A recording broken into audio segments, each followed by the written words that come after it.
Today's episode of the podcast is brought to you by the new Simrit album, live in Los Angeles 2019. You're hearing it here. This is an incredible album. It is my favorite that they've put out thus far. It's now available on all the streaming platforms. Apple Music, Spotify. It's recorded, mixed beautifully. It really does transmit the magic that we felt, those of us who were there in attendance that night. It was just a few months ago, early November in LA at the historic Wilshire Ebell Theater. This is my favorite Simrit album yet. Again, Apple Music, Spotify, wherever you get your music, Simrit, Simrit. Check it out live in Los Angeles 2019. I'm going to let it play for a little bit. Thanks for listening to the podcast. Subscribe if you haven't already. Enjoy.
What's going on, everyone?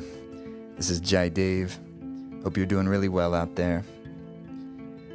This is the third installment of our podcast series, our episodes that were recorded live at Envision Festival in Costa Rica this past February in the Life Force Academy Lounge.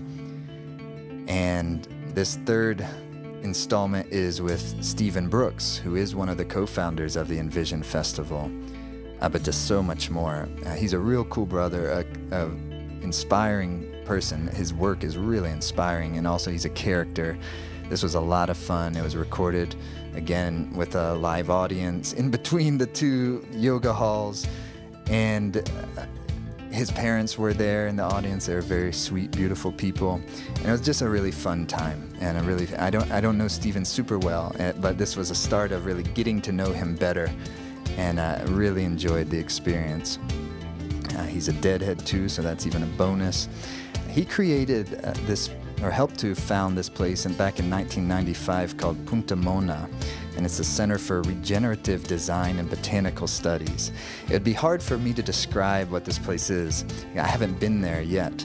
I would love to go and visit. You can't get there by car. You have to take a boat or hike through the rainforest. And it is... Just go onto YouTube and check it out. We'll put the links to Punta Mona's website on the podcast notes, but you can also go to puntamona.org, puntamona.org, and check it out. And I recommend going onto YouTube and searching Stephen Brooks, Punta Mona, and go through some of the tours of this place, and also the Ecovia he created, also in Costa Rica. Check this out. This place, it was founded as a world model for sustainable living. It's made up of 45 families from 25 countries. Its roads are made from recycled plastic. The septic is treated by one of Central America's largest methane digesters, and largest communal gardens and orchards feed the residents.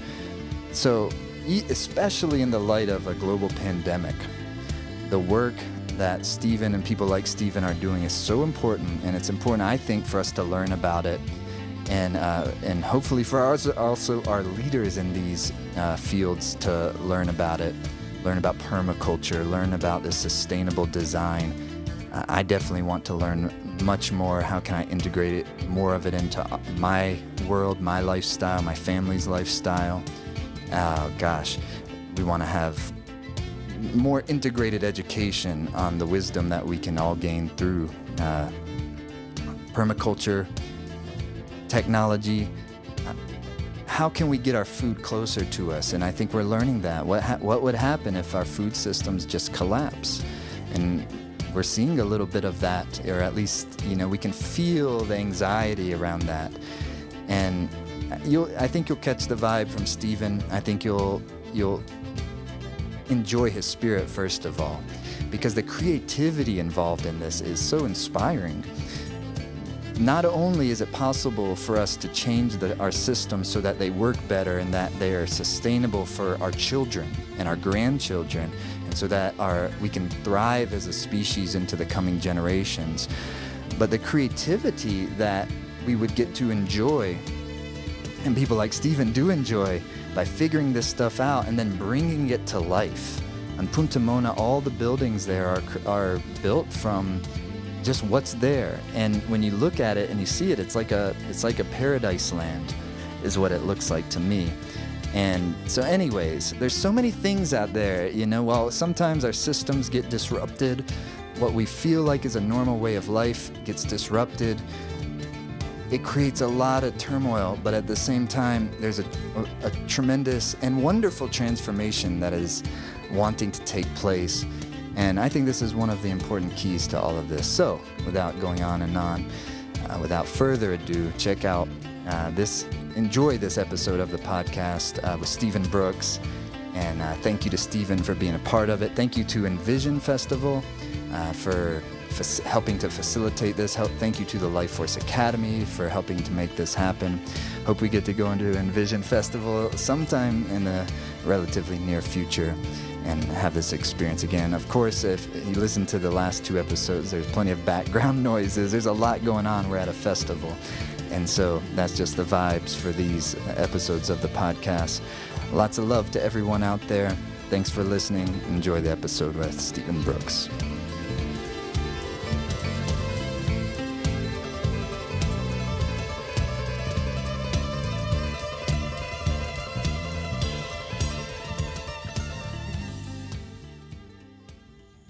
Well, I'm excited to learn more about you, actually. Yes, yeah. I'm excited too.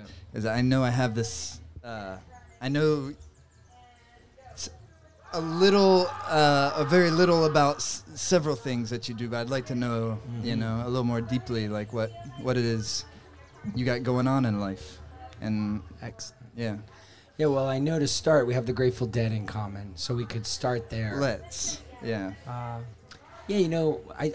When I meet someone, one of the things that I'm so interested in hearing is their top aha moments. And my top aha moment was I watched a playground full of indigenous children get sprayed by a Chiquita banana crop duster in 1995. Where? Here in Costa Rica. Yeah, and it totally changed my life. Literally, emergency brake. How is this happening? What are we going to do about it? I can't believe it. These beautiful indigenous people being sprayed like that. It's just like, who is responsible? And it's so easy to just point the finger and blame. It's them, it's Monsanto, it's Chiquita banana, it's Dole, when really it's us. It's us that I sliced those Chiquitas into my cereal every morning of my childhood and didn't realize that as I sliced them, I was like pressing the spray gun, and I was a part of it. And that moment was just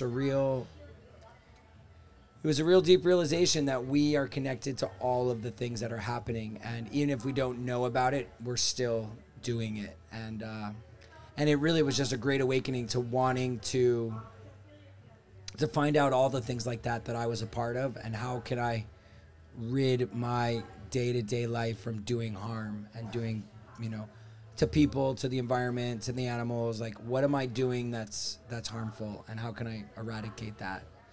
So did that experiencing that Chiquita banana farm? Where was it? It was in Costa Rica, on the Caribbean side, yeah. Uh-huh. Yeah. So did that experience somehow click those two things together, like how you just described it? Like when I'm eating the banana, I'm pressing. Did it happen that quickly? It happened. It was literally like from being in deep slumber to being jolted awake. Like you know when you're like off the grid and you get offline and your phone is offline, and then all of a sudden you get service and your Instagram is dinging and your WhatsApp is buzzing and your messages are and your email, your whole phone's kind of shaking. I felt like I'd been offline my whole life and literally walked into Wi-Fi. Huh. And it was just like, yeah, I mean, instant, like from literally, I was 21 years old, about to like 3 months away from graduating college. And I thought, actually, my mom was just telling the story the other day. Yeah, I didn't even want to go back to college after this. I didn't. I mean, I just felt like we cannot do any, like, and then for many years after that, I walked around thinking everybody was like a zombie. Like, I just wanted to shake everybody. Do you not see what's happening? Yeah, right. You know, I grew up in Miami. You know, Miami in the 90s, there was like the eco-consciousness level was extremely low. So, I mean, I would go back home and I would see my friends and I would go to places and look what was happening. It was just like, I couldn't believe it. Like, and you know, often when this happens, it's really profound, and it's also a little scary because you don't even know how to handle it. So I came back a little crazy. Like my parents were like, you know, thinking I was crazy because, you know, I came back kind of like, you know, almost making everybody feel bad and being like, we got to change the way we live. We got to do everything different. You know, telling my parents like everything you think and that everything you're doing is wrong, basically.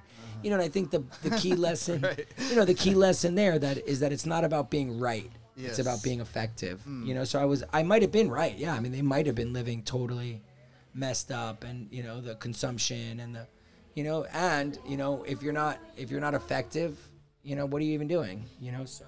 But it's also the consciousness that determines what is right within that context. And so it's a very different thing than doing something that may be wrong within another context, but to not have have awareness of it makes it a different thing altogether, and something we can have, you know, great compassion for. Totally.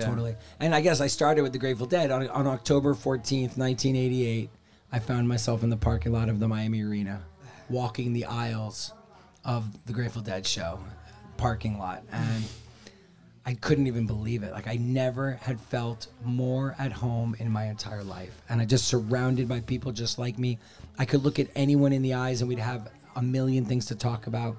If somebody needed a shoulder to cry on, I was right. I never really experienced that sense of commonality between strangers stopping strangers just to shake their hands. That's what it's like at Envision Festival. Totally. See, because even if, you know or don't know the Grateful Dead, like, there's really no this without the Grateful Dead. Totally. No, and same with Burning Man. So for me, you know, another really great in 2000. So I walked around like a zombie for 6 years, you know, 95, or thinking I was in zombie land, just like, you know, and it wasn't like I sat back and did nothing. I mean, I started a tour company for high school and college students in Costa Rica to try to show them a different way to do things, you know, and I came up with a real interesting formula where I would show people how beautiful Costa Rica was, but then I'd show them the reality of the rainforest destruction and the cultural, you know, indigenous cultural decimation and the, you know, agricultural just atrocity that was going on. And then I wanted to show solutions. So that's where our farm, Punta Mona, came about as a demonstration of solutions. And not because I knew them, but because I was going to dedicate myself to trying to find them. All right, hold on one second. I want to come right back to that. I just don't want to leave the dead quite yet. Just because I think this is a cool connection in the sense that, because you said like at the Chiquita Banana Farm, it was like instant. Yeah, instant. But there was clearly something that there's always something that leads up to anything being instant. You know, totally. And not like that it's exclusively the Dead, obviously, but the consciousness and the aura of that community and the consciousness of that music would, in my opinion and experience, lend itself to a moment like that happening. Totally. Well, the Grateful Dead carried the torch from the 60s, right? You know, and the psychedelia of the 60s and the back to land movement of the 60s. you know, through the weird times of the 70s and the 80s and right into the 90s. It stayed alive. Yeah. It was not like a band of the 60s like playing nostalgia music. It's a living organism. Exactly. Yeah. Exactly. So it was super profound, and it was definitely one of the most profound, and I ended up getting really into it and obsessed and traveling and touring and doing the whole thing, and I learned a lot out there in the parking lots, and I learned a lot on the road. You know, sure. Being on the road with, you know, in the summer tours, there'd be 10,000, 15, 20,000 people on the road together. Going all to the same you know, and taking over cities, like, and even the drives between the cities. You'd stop at a rest stop, you know, and there'd be 400, you know, other cars that were on their way out. I mean, it was amazing.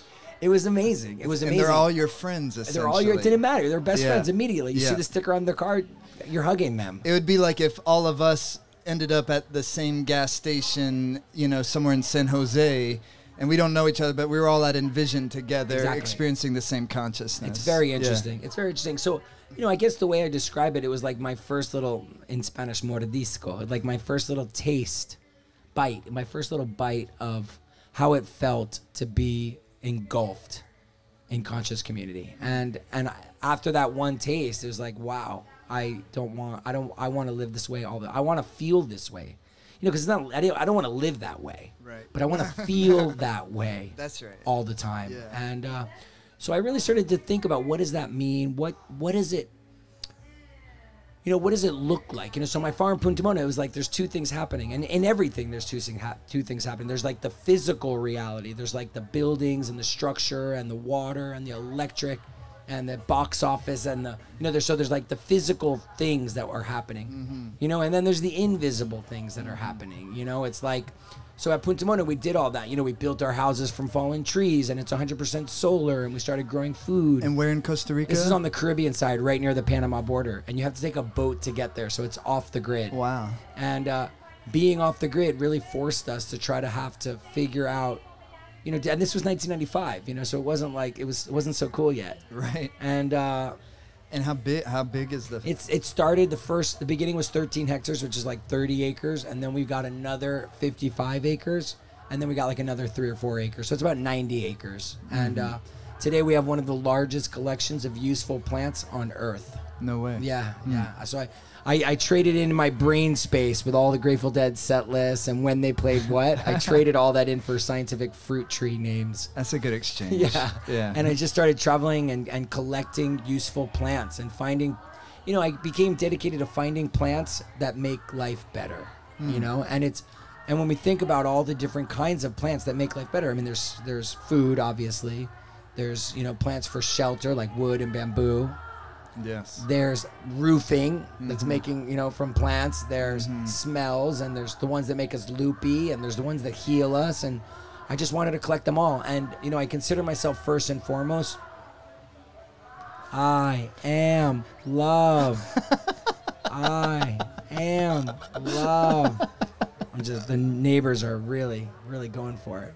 We're here engulfed between two yoga classes, and interestingly enough, they're both on the aggressive side, both of them. I walked up, I was like, whoa, I can't believe how aggressive yoga has become. My God, especially you, so zen here, sandwiched between the aggressive yoga. So interesting. So yeah, I mean, I think this whole idea of like the physical design and then like the invisible social and economic design is such an interesting kind of thread. So we did that at Punta Mona, and we really tried to, you know, physically do all the, you know, the best we could to be as ecological and as regenerative as possible. Meanwhile, we wanted you to walk through the portal, just like we do here. Just like, if you raise your hand if you've been to Burning Man. Just like you felt when you first walked through that gates of Burning Man, like, wow. Your dad's been to Burning Man? My dad's been 14 times. No way. Let's give it up for my dad. 14 times at Burning Man. Awesome. Yeah, I brought him after my second year. I was like, you can't miss it again, Dad. It's so fun.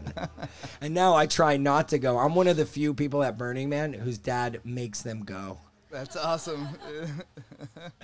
So yeah, I mean, the idea of walking through a portal and like internally feeling something in your gut. Wow, this is different. I feel something here. We are not in Kansas anymore. You know, it's like, wow.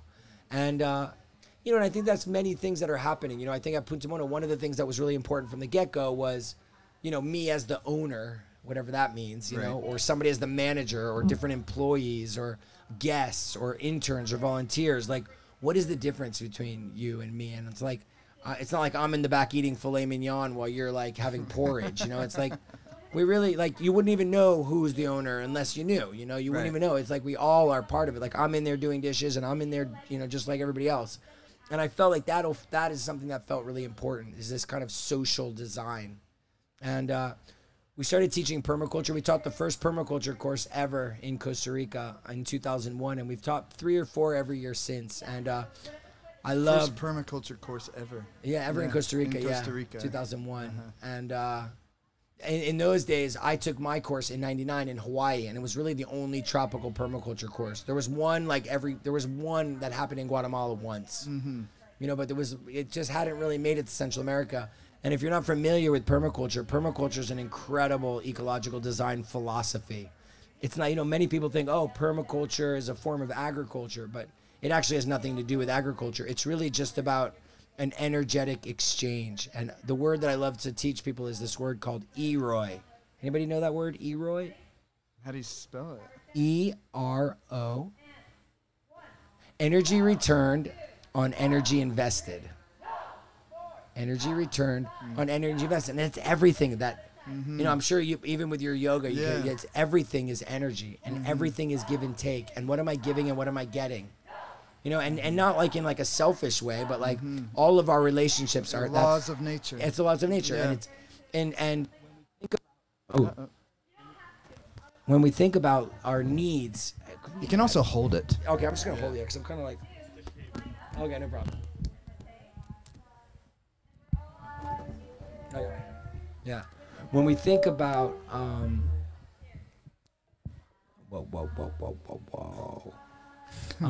when we think about, you know, for me, permaculture, the way I define it is, how can we meet our goals and use less energy? And do we all feel like we have the same goals? We pretty much do. We pretty much do. And I had a breakthrough this morning. I was doing an interview with this guy from some magazine, and he's really smart. It's the second interview I did with him.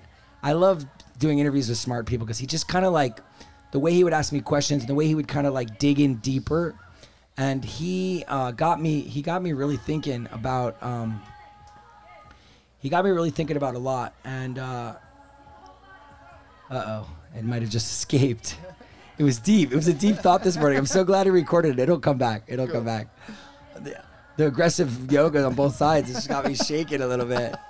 So anyway, you can do this, man. We want to meet our. Oh, I got it. We want to meet our goals and use less energy. And one of our main goals is we want to work. We want to play more than we work. Anybody agree? Let's give a snap if you agree. We want to play more than we work. And what does that even mean? What does it even mean to play? And what does it even mean to work?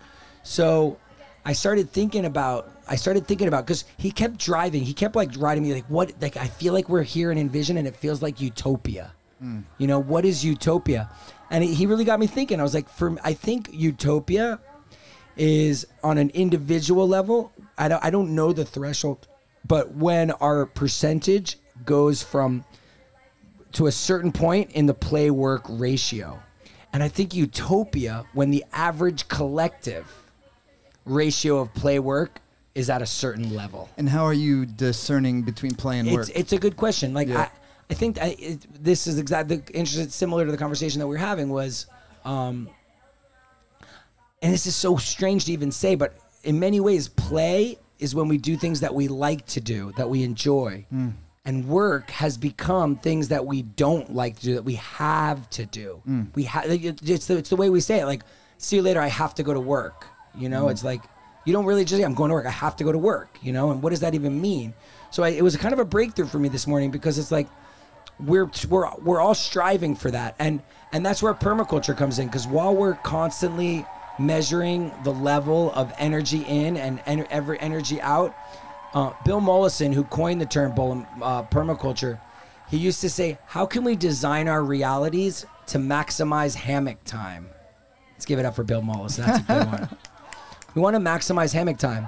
And then my neighbor Patty, who was my... It's a very Costa Rica way of thinking. Yeah, yeah. Well, let's break it down a little bit. My neighbor Patty was this elder Jamaican who I met in 1995. He was 67. He died in my arms in 2013 at 84. And he used to say, he looked at me one time, he goes, boy, if you plan things right, all you do is reap. Yeah, right. There you go. If you plan things right, all you do is reap. And those are just two things that are just totally connected to the energy that we're giving and the energy that we're getting. And a quick example I would give is like, when we think about our food, like our goal is we need to get the certain amount of calories so we can continue doing what we're doing, right? Mm-hmm. And we also want to merge that with the enjoyment of deliciousness. So we want to merge the calories with the deliciousness. Now that's our goal, right? So how can we do that and use less energy? You know, like what kind of energy is it taking to do that? Like if we're eating corn, if we're eating flour, if we're eating like wheat flour, if we're eating rice, if we're eating a lot of annual crops, most likely they're being grown on big monoculture farms, and they're taking a lot of energy because mostly what they're tilling with big machines. So when the energy, it's the embodied energy of your plate of food is like, there was some big steel Caterpillar machine running on diesel fuel that embodied energy is like wars and like drilling and oil spills and there you're tilling the land. And if you're not even using a machine, maybe you're using oxen, which is also a lot of work. You have to have pasture and you have to maintain the oxen and you have to feed them, give them salt, and you have to like take care of them. It's taking energy. And if you're doing it yourself, you're out there with a hoe or a shovel and you're tilling land. It's a lot of energy, where in permaculture, we focus on perennials and most of the food we eat comes from tree crops. So if you plant things right, like if you create food forests, all you're doing is reaping. Like at our farm at Punta Mona, many years ago, the guys were mostly out like chopping and they were mostly out like, preparing beds. Now we have 2 or 3 guys, their full-time job is like just walking around the farm harvesting.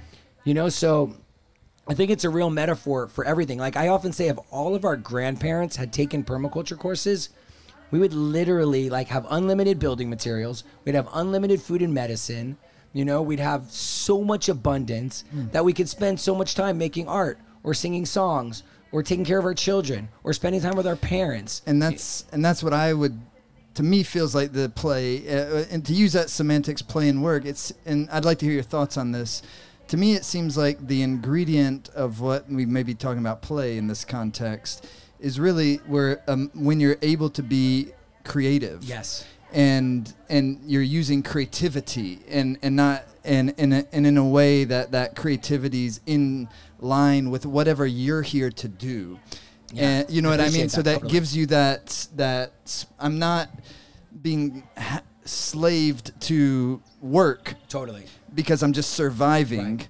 I'm being creative in how I'm interacting with reality, and therefore work becomes play. You don't have to do it. You right. want to do it. I think that's like a fine line, True. And you want to be creative. And there may be some other things that still exist that are less creative and they have to happen. Like preparing firewood for the winter. Correct. Yeah. But the ratio. Yeah, exactly. Yeah. The ratio. Cool. So I think a couple other kind of things I want to touch on is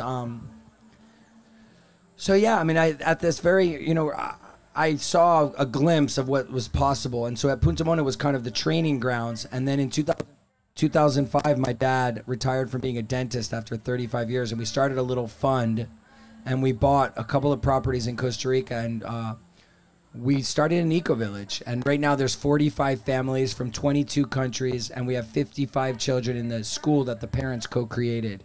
And it's 2/3 of the way back to San Jose from here. We have a big dinner on Wednesday night if you're around, this coming Wednesday night, 26. And farm-to-table dinner, like the first thing we did when we bought the property. So that one is 17 hectares, and that one's sold out and full and thriving, and the people are all living there. And a lot of the people came there thinking that they were just going to kind of come a few months a year. And pretty much all the ones that thought that was going to happen live there full-time and rarely leave because it's so good. Their children are so happy. Right. And then we bought the property. We bought the property next door just recently, and now that's another 70 hectares. And what we realized, what we forgot about was we forgot about the elders. We focused so much on the families and the children that most of those people with children have 75-year-old parents. What are we going to do with them? You know, and if you're on your own to try to figure out what to do with your children, you're just going to send them to the public school, you know, or you're going to spend a lot of money and send them to the private school. You know, if you're going to try to do it alone with your parents, you might send them off to some old age home, or you'll take them off some assisted living place, or, you know, when we're all trying to figure it out together, I bet it wouldn't take us long, all of us, to have pretty much, you know, a pretty clear vision of what we would want for our elders and what they would want, you know, and what is it, you know, it's like, and it's not going to happen unless we do it, you know, it's not going to, you know, things are the way they are, but they don't need to be that way, and they won't be that way as long as we start stepping up and getting back in control of the way things are, you know, and I think so much of that boils down to the physical design of the way we're setting up our ecological dwellings and our villages. And I often say, what is the commute to your best friend's house like? How do you want that to be? Do you want it to be on a plain? Do you want it to be on a trafficy highway? Or do you want it to be meandering through a beautiful trail over creeks and through forests? And is that what orchards? it's like there? Is that what it's like at your place? Oh, yeah, totally. Yeah. It's a dream. It's a total dream. Is it? How do people learn about it? Yeah, so our website's alegriavillage.com. We've been doing fruit ceremonies every morning. You got to come to a fruit ceremony. I got to. It's so fun. It's like, you know, what is a ceremony but, you know, an instant where we go from, you know, just mundane to sacred. And we can do that around anything. And we've been doing it every morning around fruit. So we have a stand right at the entrance to the village. If you're coming down from VIP into the village, it's right there on the right. And it's Alegria Village, and it's the Punta Mona kind of booth. And we have all the kind of flyers and stuff about it. We would love for you to come visit. Punta Mona as well is open for visitors. We're actually doing a decompression next weekend, the Roots Gathering. Yeah. Amazing. Yeah, so I guess in conclusion, I think all of these different projects that I've been working on is like, how can we, you know, really roll them into one and go bigger and think bigger? And so I recently had this vision. It's called 1001. Redesigning the world 1,001 hectares at a time. And the idea is imagine, what would you do if you had 1,000 hectares? Because we're doing all these isolated projects and we're doing small time things. How can we go bigger that will have a macro effect and make it replicable? So that's what we're working on now, is what would we do on 1,000 hectares? And it'd be a combination. It's all about percentages. Like, how would you break up the land? There's reforestation, and there's conservation, and there's food forest, and there's village, and there's urban-y kind of areas, and there's festival sites, permanent festival sites. Imagine we had a 5-day festival for 1,001 people every month of the year, you know, and it was like a conference meets a festival. And and it's basically come and wake up with us, and then come and live with us, you know, and experience how freaking delicious these times could be. How do you spell the website? I'll put it in the podcast show notes for people that are listening, but for also people here. Yeah, it's Alegria, which means joy, Alegra Village, alegriavillage.com, and then puntamona.org. And yeah, I'd love for you all to come check out what we're doing. It's exciting. It's really, really exciting. It's not about this isn't some like far off dream or like some, you know, hippie vision. This is like right now happening. Families, children, river, fruit trees dripping. Amazing. Yeah, it's exciting. Can you tell us a little bit about how Envision happened? You're one of the founding members, yeah? Mm-hmm. Can you tell us kind of like what's the backbone, a little bit of your, at least in relationship to your story, how Envision came to be? So in January of 2010, our dear friends Brendan and Sophia got married right here in Dominical. And they had kind of a weekend festival wedding. Beats Antique played and all these bands. And it was just kind of like a magical wedding, like 4 days. And then 2 months later, Sarah and I got married at our farm, which is now the community, but it was just a raw piece of land. And we hosted like 350 people for, 4 days. And again, Sonambolo, who's playing tonight, played at our wedding. Go see Sonambolo, by the way, if you're around tonight. They're a Costa Rican band. They're awesome. And they played, and we looked at it, but God, we're so good at this.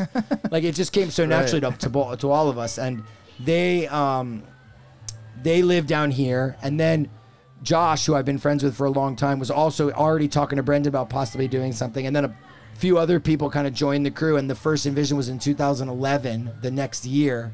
And it was actually in the back of their yoga studio in Dominical. And we had about 700 people. And, you know, both Brendan and I have been going to Burning Man. This will be my 17th time. I've learned so much. You know, I feel like, again, the idea of bringing people together to experience a radically different way of being, so that after you go home, you never want to go back to the old way of doing things. And is it working? Yeah. Yes. Yes. So yeah, I mean, I guess that was the roots of it. You know, sometimes people ask me, did you ever think it would turn into this? And I have to say, yeah. Yeah. I did. You know, I knew. I did. It's such a great festival. I was telling that to Sarah last night,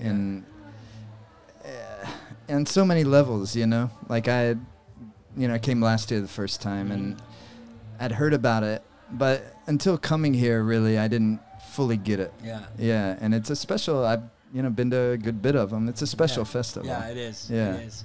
You know, the location is incredible. Big part of the it. beach.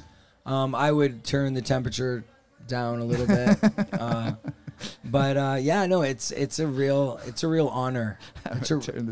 But there's something I would too, by the way. But there's something about the extreme, you know, it's extreme in a certain way in terms of tropical climate that I'm over here in the yoga world a lot. It's during the daytime, and it does kind of facilitate the transformational effect of the festival a little bit. Yeah. Yeah, I promised Josh, our other Envision partner, that I would never again say publicly that if it was up to me, I would move the festival to 1,000 meters elevation and be on a crystal clear river.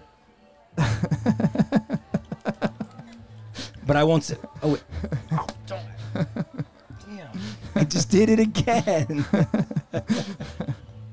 Yeah. So no, I really appreciate everybody coming. And you know, it's not us. It's not anyone. It's all of us that are creating this. This is there are no participants. I mean, we're all participants here. There's no spectators. We're all a part of this delicious, energetic soup that we've been brewing here over the last week and really over the last several months. You know, it starts with the build. And I think the fact that the build crew is so tight and so happy. You walk around during the build and everybody's working so freaking creative. hard. They're stages. Oh, they're next level. The Luna stage last year. They are like some of the coolest things I've ever seen anywhere. I know. It's amazing. It's amazing. Yeah. Thanks so much, man. I'm so happy. I don't know how I saw you last year, but I'm so happy we got to connect more this year. And I look forward to dancing. Oh, last thing I want to say was that one thing we were talking about is like, I know the work you're doing is like bringing so much depth and consciousness and really jolting, you know, this, you know, awareness. And I love this exchange because what I love to say is like, as all these people wake up, where are they going to live? What are they going to eat? Where their water going to come from? So I feel like we have more dancing to do. It's the same thing, you know?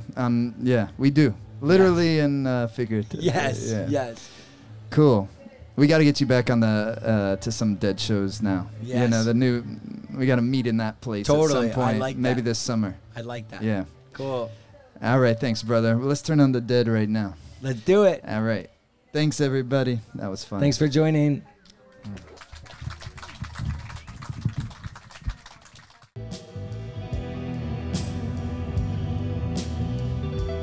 Thanks so much for listening, everyone. Thank you to Steven for being a part of this. Thank you to Envision Festival for helping to make it all happen. Thank you to the Life Force Academy.